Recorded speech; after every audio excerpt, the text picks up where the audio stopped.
Welcome to another episode of Inspired Content, where I take a look at the Wizard's Dozen and best stories of science fiction stories of 1969. I took a look at the story Kyrie and the Princess Who Kicked Butt. So we'll take a look at the ideas and inspirations I got from those. And first of all, I want to rate them. Kyrie, 3.8 out of 4.1. It is a good idea. It is a idea I've actually had something similar for stories in the past.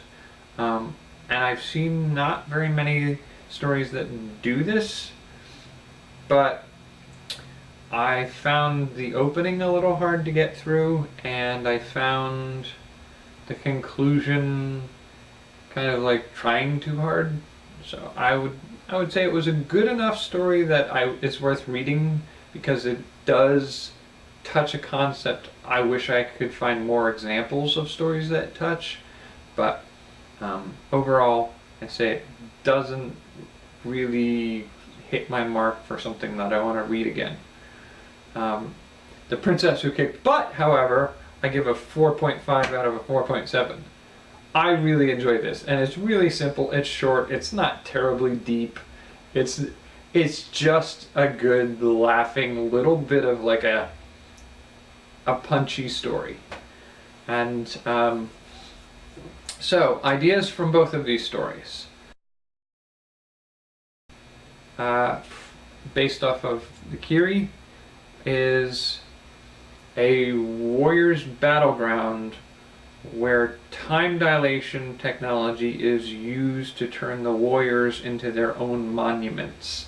So at their last moments in battle, where they start to fall, that valiant struggle against the final fall is captured with time dilation and makes them into their own statue. And like to do that on a world, like a battle world where you're going to go to be your own monument, where old warriors go to become monuments to themselves. And how you treat that story could be done in many different ways. A child that hears telepathic messages of somebody being cast back through time at them that they haven't yet met. So, like, somebody you're going to meet someday is so important that the connection they make has to pass through some form of wormhole or whatever. And the only way it's going to get to you is going through that. And because of the twist in time, it reaches you before you've met them. And what would that be like? And what would it be like in such a way that when you finally found this person, you would still build a connection so deep that messages that you've received will still be sent later afterwards? It's such a hard way to play with time on that scale. If there's a gateway, a portal, a wormhole that crosses from this universe into another, and it's just not possible for, say, you and I to pass through it, but there are other creatures, aliens or entities of some kind, that can pass through it. And so the only way we can experience it is vicariously, by having some kind of mental or psychic connection to those creatures, and experiencing the world on the other side through their own experiences. Now, the three story ideas I got for The Princess Who Kicked Butt: a story of descriptive name type, where like a character gets a name that describes their character role, where no name is bestowed on the child at birth. They are nameless. And so in a world where everybody receives a descriptive name at their birth, that sort of binds their destiny. Somebody born without a destiny, somebody born without a name. A fairy that bestows the wrong destiny on a child.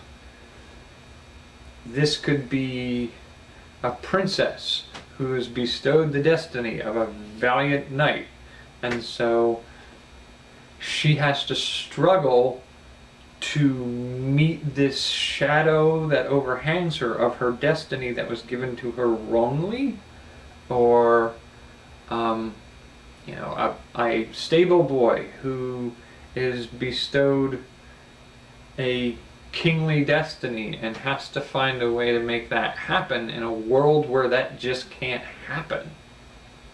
Does he become king of the stable boys? Does he, how does that work? How does any of that work? Can you live a destiny that is not your own?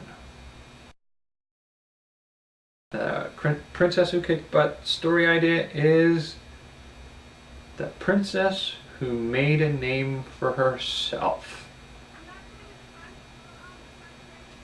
I mean, just as a title itself, it makes me think of how you could make a story about a princess who is destined to create her own name, and the many different ways that can go, and that sort of responsibility of being the one who makes your own name in a world where other people are granted their own destinies. You define your own destiny. I imagine in a world where everybody else got theirs given to them, it would feel both like a burden and entirely too much freedom. What are the consequences of your choices then? Everybody else knows what the consequences of their choices are going to be. They're going to be this destined thing. You don't know what yours are if you're this princess who made a name for herself. You got to figure it out for yourself, and that can seem kind of terrifying, even in a world we believe we have free will and will find our own course in life. It can sometimes be terrifying to try to figure out what the point of your life is. It can be mind-boggling. Alright, so those are some ideas for some writing ideas we can take from some of these stories. Hopefully there's some inspiration in there for you, and I'll see you for the next one. Take care of yourselves.